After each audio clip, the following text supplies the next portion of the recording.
So hello everyone, आप सभी का स्वागत है। चलिए आज की वीडियो में हम लोग क्या पढ़ने वाले हैं, आप तो थंबनेल में देख ही चुके होंगे। तो फिर से मैं बता देता हूँ कि आज मैं क्लास 12 बिहार बोर्ड का मोस्ट 50 क्वेश्चन कराने वाला हूँ पूरे बुक से, जो कि आपके एग्ज़ाम में बहुत बार ये पूछे गए हैं और इस बार भी पूछे की संभावना है। तो इसके लिए आप तैयार रहें और ये बहुत इंपॉर्टेंट होने वाला है क्लास।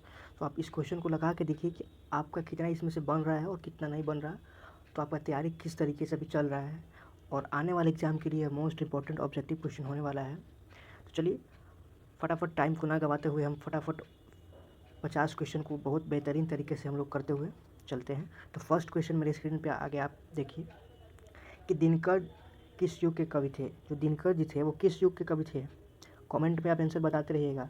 दिनकर जी किस युग के कवि थे?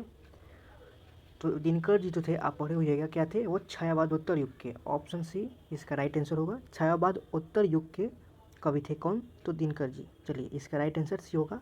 आपको मैं आंसर भी नीचे दे चुका हूँ क्योंकि आपको किसी चीज़ ऑप्शन पे डाउट ना हो और ये PDF लेना है तो नीचे टेलीग्राम का लिंक दे दूंगा, उससे आप ज्वाइन कर लेना। चलिए फिर अगला क्वेश्चन को देखते हैं हम लोग। अगला क्वेश्चन क्या बोलता है कि जिस पुरुष ने नारी तो नहीं है, मतलब जिस पुरुष में नारी तो नहीं है वो क्या है? वो पुरुष क्या है? तो वो पुरुष अपूर्ण है। ऑप्शन बी इसका राइट आंसर होगा। चलिए अगला क्वेश्चन देखते हैं। वीडियो अच्छा लगे तो लाइक सब्सक्राइब शेयर करते रहिएगा दोस्तों में। चलिए अगला क्वेश्चन देखते हैं कि रामधारी से दिनकर जी की गद्य कृतियाँ कौन सी नहीं है? इनमें से कौन सा रामधारी से दिनकर जी की गद्य कृतियाँ है? और यह मोस्ट इम्पोर्टेंट क्वेश्चन है क्योंकि ऐसे क्वेश्चन आपको फंसाते हैं, क्योंकि आप अक्सर आप इसको देख चुके होइएगा बट आपसे ही क्वेश्चन फंस जाएंगे क्योंकि आपसे पूछेगा कि कृतियाँ के बारे में, जो कि बहुत सारी कृतियाँ होती है, उसमें से आप कैसे याद रखोगे। तो देखिए हम बताएंगे, आप इसको ध्यान से देख लीजिए, ये क्वेश्चन इंपॉर्टेंट है और इसको याद कर लीजिए आज ही।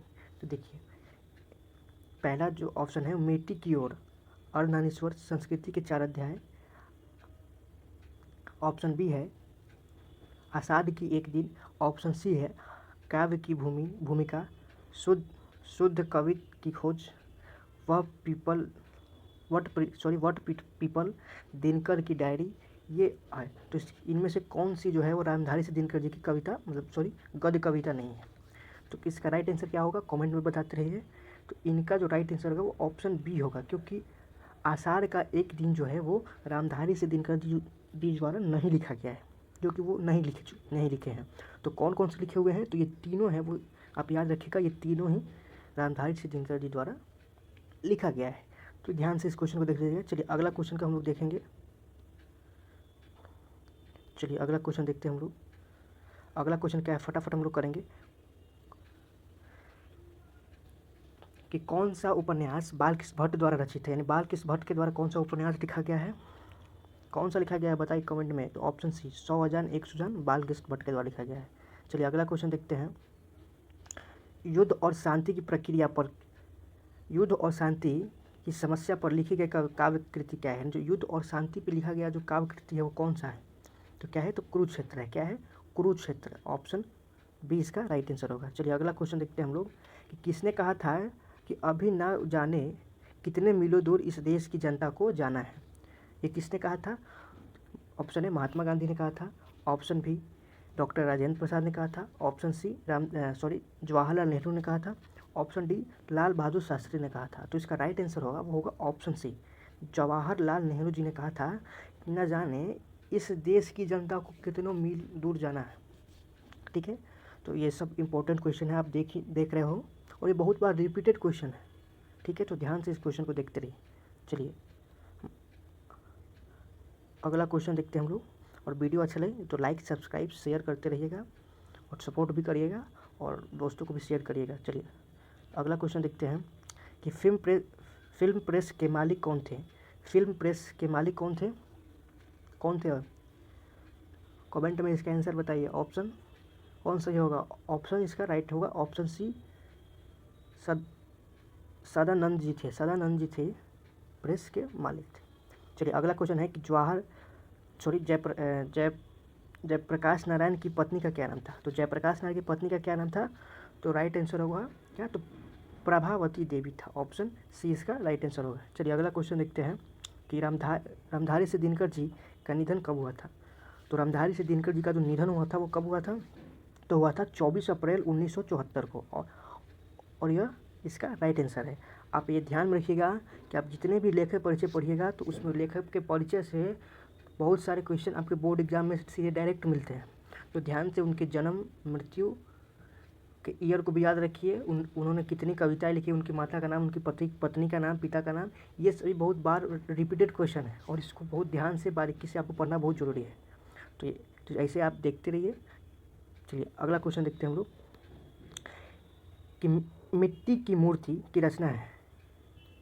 मिट्टी की मूर्ति रचना किसकी है, तो किसकी है मिट्टी की मूर्ति रचना किसकी है, तो है ऑप्शन बी राम वृक्ष बेनीपुरी जी की है। ऑप्शन बी इसका राइट आंसर होगा। चलिए अगला क्वेश्चन देखते हैं। अशोक वाजपेयी ने किस पत्रिका का संपादन किया था। तो अशोक वाजपेयी ने किस पत्रिका का संपादन किया था, तो युग धर्म का, किसका, तो युग धर्म का। ऑप्शन सी इसका राइट आंसर होगा। चलिए अगला क्वेश्चन देखते हैं। इसका राइट आंसर होगा इसका राइट आंसर होगा पूर्ण ग्रह का। ऑप्शन डी इसका राइट आंसर होगा। मिस्टेक हो चुका है। चलिए अगला क्वेश्चन देखते हैं कि ओम प्रकाश वाल्मीकि को प्यार से मुंशी जी किसने कहा था। यानी ओम प्रकाश वाल्मीकि जी को प्यार से मुंशी जी किसने कहा था, तो उनके पिताजी ने कहा था। ऑप्शन सी इसका राइट आंसर होगा। चलिए अगला क्वेश्चन देखते हैं हम लोग कि विनोद कुमार शुक्ल की कृति पर मणिकौन ने फिल्म बनाई थी। कौन फिल्म बनाई थी, यानी विनोद कुमार शुक्ल की कृति पर कौन सा फिल्म बना हुआ था, तो ऑप्शन सी नौकर की कमीज फिल्म बना था। चलिए अगला क्वेश्चन है कि कामायनी एक पुनर्विचार की रचनाकार कौन है, रचयिता कौन है, रचनाकार कौन है, इस तरीके से पूछता है। तो इसका राइट आंसर क्या होगा, तो इसका right answer option C Muktibodh ji, Gajanan Madhav Muktibodh ji. तो चलिए इसका राइट आंसर होगा। चलिए अगला क्वेश्चन क्या है कि कविता का स्त्रीलिंग रूप क्या होता है। इसमें ग्रामर भी मिक्स होगा। तो कविता का स्त्रीलिंग रूप बताना है। कवित्री होगा या काव्यत्री होगा या कवित्री होगा या कवियानी होगा। तो इसका राइट आंसर आप बताइए। इसका राइट आंसर होगा ऑप्शन बी। चलिए अगला क्वेश्चन देखते हैं हम लोग कि घुटना टेकना का अर्थ क्या होता है। घुटना टेकना का अर्थ होता है हार मान जाना। कोई भी काम से हार मान जाना घुटना टेकना होता है। ऑप्शन सी इसका राइट आंसर होगा। चलिए अगला, जी चुराने का अर्थ क्या होता है। जी चुराना का अर्थ क्या होता है, जी चुराना यानी किसी काम से भागना। ऑप्शन बी इसका राइट आंसर होगा। चलिए अगला क्वेश्चन देखते हैं कि गुड़िया का लाल गुदरी का लाल का अर्थ क्या होता है। ये सभी मुहावरे हैं। गुदरी का लाल अर्थ होता है निर्धन परिवार में गुनी का जन्म होना। ऑप्शन ए इसका राइट आंसर होगा। चलिए अगला क्वेश्चन देखते हैं। इसका पीडीएफ लेना है तो मैं पहले बता चुका हूँ, नीचे कमेंट में डिस्क्रिप्शन में टेलीग्राम का लिंक है, वहाँ से ज्वाइन करिए और इसका पीडीएफ लीजिए बिल्कुल फ्री के साथ। चलिए अगला क्वेश्चन है हाथ मलना मुहावरे का अर्थ क्या होता है। तो हम स्पीड में क्वेश्चन को करेंगे कि बहुत टाइम ना हो, कम टाइम में हम क्वेश्चन को कर सकते हैं। चलिए फास्ट करेंगे हम लोग। तो हाथ मलना मुहावरे का अर्थ क्या होता है, तो हाथ मलना मुहावरे का अर्थ होता है पछताना, किसी भी काम को पछताना, काम करके उसको पछताना। ऑप्शन डी इसका राइट आंसर। चलिए अगला क्वेश्चन है छठी का दूध याद आना। इससे क्या होता है कि छठी का दूध याद आना का मुहावरे का अर्थ होता है कि अत्यधिक कठिन होना। अत्यधिक कठिन काम जब करोगे तब आपको छठी का दूध याद आएगा, मुहावरा। चलिए अगला क्वेश्चन क्या है, उसने कहा था कहानी पर फिल्म कौन बनाया। अरे उसने कहा था कहानी पे फिल्म कौन बनाया था। तो ये बहुत इंपॉर्टेंट क्वेश्चन होने वाला है और ये जो कहानी है बहुत मज़ेदार कहानी है, तो आप इस कहानी को ज़रूर पढ़िएगा। चलिए इसका राइट आंसर होगा ऑप्शन ए विमल राय ने बनाया था और ये इंपॉर्टेंट क्वेश्चन है भाई, इसको ध्यान में रखिएगा। चलिए अगला क्वेश्चन है कि जयप्रकाश जी मार्क्सवादी कब बने। तो जयप्रकाश जी जो मार्क्सवादी बने थे वो बने थे 1924 ईस्वी में। ऑप्शन डी इसका राइट आंसर होगा। चलिए अगला क्वेश्चन क्या होता है कि प्रेमचंद्र क्या थे। तो प्रेमचंद्र क्या थे, गीतकार थे, कथाकार थे, फिल्मकार थे या संगीतकार थे। तो इसका राइट आंसर होगा ऑप्शन बी कथाकार थे। ऑप्शन बी इसका राइट आंसर होगा। चलिए अगला क्वेश्चन देखते हैं हम लोग।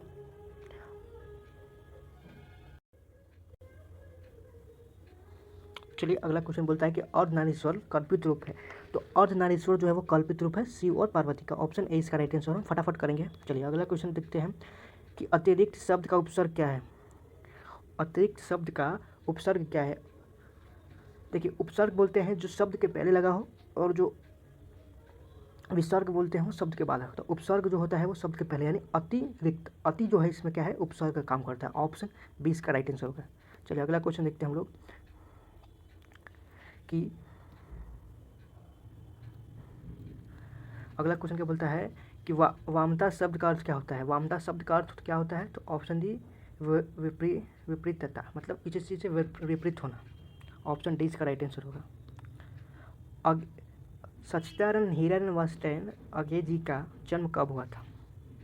तो इनका जो जन्म हुआ था वो हुआ था, कब हुआ था, तो हुआ था 7 मार्च 1911 को। ऑप्शन डी इसका राइट, ऑप्शन बी इसका राइट आंसर होगा। चलिए अगला क्वेश्चन देखते हैं कि बच्चों ने आम नहीं खाए, रेखित कारक में कौन सा कारक है। यानी इसमें कौन सा कारक है कि बच्चों ने आम नहीं खाए, यानी बच्चे जो है वो आम नहीं खाए, इसमें कौन सा कारक है। तो क्या है ऑप्शन, इसमें कर्ता कारक है या कर्म है या संबंध है या करण है। तो कौन सा कारक है इसमें कमेंट में बताते रहिए। तो इसका होगा ऑप्शन ए कर्ता कारक। चलिए अगला क्वेश्चन देखते हैं। वह क्या बोला, वह अपने वर्ग में सबसे तेज है, इस वाक्य में किस कारक का चिन्ह देता है। तो वह अपने वर्ग में तेज है, वह अधिकरण कारक दिखता है। वो ऑप्शन डी इसका राइट आंसर है। चलिए अगला क्या है कि वृक्ष पर पक्षी बैठे हैं, इस काव्य में पर कौन सा कारक है। तो पर कौन सा कारक होता है भाई, कमेंट में फटाफट बताइए। तो पर हो और अधिकरण कारक होता है। ऑप्शन डी इसका राइट आंसर होगा। फिर अगला क्वेश्चन है कि नदी के द्वीप किसकी रचना है। नदी के द्वीप किसकी रचना है। तो याद रखिएगा यह अज्ञे जी की रचना है। सच्चिदानंद हीरानंद वात्स्यायन अज्ञे। ऑप्शन 20 का राइट आंसर होगा। चलिए अगला क्वेश्चन है कि पुरुष रूप को वृक्ष बनाया गया और नारियों को उसने क्या बनाया है। तो ये जो है वो अर्धनारीश्वर में की कहानी में बताया गया है कि पुरुषों को क्या बना दिया, वृक्ष बना दिया गया, और नारियों को उसका लता। ऑप्शन सी इसका राइट आंसर होगा। चलिए अगला क्वेश्चन क्या बोलते हैं कि भगत सिंह के पिता कितने बार जेल गए थे। तो भगत सिंह के जो पिता थे वो अनेकों बार जेल गए थे। चलिए अगला क्वेश्चन क्या बोलते हैं, निम्नलिखित में से कौन सा शब्द चांद का पर्यायवाची है। तो चांद का पर्यायवाची शब्द क्या होता है, जल्दी बताइए फटाफट कमेंट में क्या होता है। तो इसका राइट आंसर क्या होगा, चंद्र होता है। ऑप्शन ए इसका राइट आंसर होगा। चलिए अगला क्वेश्चन क्या बोलते हैं कि निम्नलिखित में से कौन सा शब्द तलवार का पर्यायवाची है। तो तलवार का पर्यायवाची कौन सा है, सरोवर, कृपान, छत्र, पीड़ा, इनमें से कौन सा है। तो इसका राइट आंसर ऑप्शन बी होगा। चलिए अगला क्वेश्चन देखते हैं हम लोग, फटाफट लाइक सब्सक्राइब शेयर करते रहिएगा। चलिए अगला क्वेश्चन होता है कि परमशील नाट्य पुस्तक किसने लिखा है, यानी परमशील नाट्य पुस्तक किसके द्वारा लिखा गया है, किसने लिखा है। तो इसका राइट आंसर होगा ऑप्शन डी जगदीश चंद्र माथुर जी ने। ऑप्शन डी इसका राइट आंसर होगा। चलिए अगला क्वेश्चन क्या बोलता है, धांगड़ शब्द का अर्थ औरों की भाषा में क्या कहते हैं। धांगड़ शब्द होता है कि उसका अर्थ क्या होता है। तो धांगड़ का अर्थ क्या होता है कि भारे की मजदूर को हम लोग धांगड़ शब्द से उपयोग करते हैं। मन कैसा ताल है, मन कैसा ताल है। तो मन एक गहरा और विशाल ताल है। क्या है, मन एक गहरा और विशाल ताल है। ऑप्शन डी इसका राइट आंसर होगा। चलिए अगला क्वेश्चन क्या बोलता है कि ये पुत्री का पर्यायवाची क्या है। तो पुत्री का जो पर्यायवाची क्या है वो क्या है, ऑप्शन सी सूता। चलिए अगला क्वेश्चन क्या बोलते हैं कि ब्राह्मण का पर्यायवाची शब्द क्या होता है। तो ब्राह्मण का पर्यायवाची शब्द क्या होता है, फटाफट बताइए। तो इसका होता है विप। ऑप्शन ए इसका राइट आंसर होगा। चलिए अगला क्वेश्चन देखते हैं कि ज्ञात का विलोम है। ज्ञात का विलोम क्या होता है इनमें से। तो ज्ञात का विलोम होता है ऑप्शन बी अज्ञात। ऑप्शन बी इसका राइट आंसर होगा। चलिए अगला क्वेश्चन देखते हैं कि पुरस्कार शब्द का विलोम शब्द क्या होता है। पुरस्कार का, तो पुरस्कार करना यानी उस चीज़ का अपमान करना ही होता है। पुरस्कार करना यानी दंडित करना होगा, दंडित करना। ऑप्शन ए इसका राइट आंसर होगा। चलिए अगला क्वेश्चन क्या बोलता है, निम्नलिखित में से कौन सा शब्द भाववाचक संज्ञा नहीं है। तो परिवार जो है ऑप्शन डी एक भाववाचक संज्ञा नहीं है। क्या है, भाववाचक संज्ञा नहीं है, ऑप्शन डी इसका राइट आंसर। चलिए अगला क्वेश्चन क्या बोलता है कि सफलता का भाववाचक संज्ञा क्या होता है। तो सफलता का भाववाचक संज्ञा क्या होता है, सफल का भाववाचक संज्ञा क्या होता है। तो वो क्या होता है, सफलता होता है, ऑप्शन सी इसका राइट आंसर होगा। चलिए अगला क्वेश्चन देखते हैं, इनमें से कौन सी कृति मोहन राकेश की है। इनमें से कौन सी कृति मोहन राकेश की है। तो भाई साहब देख लीजिएगा, इसमें राइट आंसर क्या हो सकता है, तो होगा जानवर और जानवर जो कि है वो मोहन राकेश की कृति है। चलिए अगला क्वेश्चन देखते हैं हम लोग, फटाफट देखते हैं। चलिए अगला क्वेश्चन बोलता है कि मुन्नी की कौन सी सहेली व्याख्याय में चली जाएगी। तो इसका राइट आंसर क्या होगा, कौन सी सहेली चली जाएगी। तो धेनु चली जाएगी, धेनु, ऑप्शन ए इसका राइट आंसर होगा। चलिए अगला क्वेश्चन देखते हैं हम, सिपाही की माँ रचना विधा है, क्या है, एक तरीके से क्या है, एक तरीके से वो क्या है, एक एकांकी है, ऑप्शन ए इसका राइट आंसर होगा। चलिए फटाफट 3 क्वेश्चन करने के बाद हम सेशन को एंड करेंगे। तो वीडियो अच्छा लगे तो लाइक सब्सक्राइब शेयर कर दीजिएगा। चलिए अगला क्वेश्चन है कि तुलसीदास के रचयिता कौन से हैं। तो तुलसीदास के रचयिता कौन से हैं बताइए। इसका ऑप्शन डी सूर्यकांत त्रिपाठी निराला इसका राइट आंसर होगा, जो कि तुलसीदास के रचयिता है। चलिए अगला क्वेश्चन क्या है, अगला है कि नामवर सिंह ने आलोचकों को त्रैमासिक शब्द से संपादित कार्य संभाला। तो कब संभाला, तो 1951, 1967, 1977, 1970, 1974, ये कौन से 1900, तो कौन सा होगा और इसका राइट आंसर बताइए कमेंट में। ऑप्शन बी इसका राइट आंसर होगा, 1967 में, ऑप्शन ए इसका राइट आंसर होगा। चलिए आज का लास्ट क्वेश्चन है, और आप कमेंट में बताइएगा कि आप 50 क्वेश्चन में से कितने क्वेश्चन बना चुके हो, और सेशन अच्छा लगे तो लाइक सब्सक्राइब शेयर कर दीजिएगा। और इसी तरीके से हम लोग ऐसे ही इंटरेस्टिंग टॉपिक और रिलेटेड वीडियो बना के लाएंगे। और आप रिवीजन के साथ साथ आप प्रैक्टिस भी करते शुरू कर दीजिएगा। हम लोग सब्जेक्टिव ऑब्जेक्टिव साथ साथ अभी से ही शुरू करेंगे कि आपके बोर्ड एग्जाम तक आप जाते जाते इतने ऑब्जेक्टिव याद कर लो कि भाई इससे बाहर तो जा ही ना पाए। तो ध्यान से वीडियो को देखिएगा। चलिए इसका राइट आंसर बताइए कि संज्ञा के कितने भेद होते हैं। तो संज्ञा के कितने भेद होते हैं, संज्ञा के 5 भेद होते हैं, ऑप्शन डी इसका राइट आंसर होगा।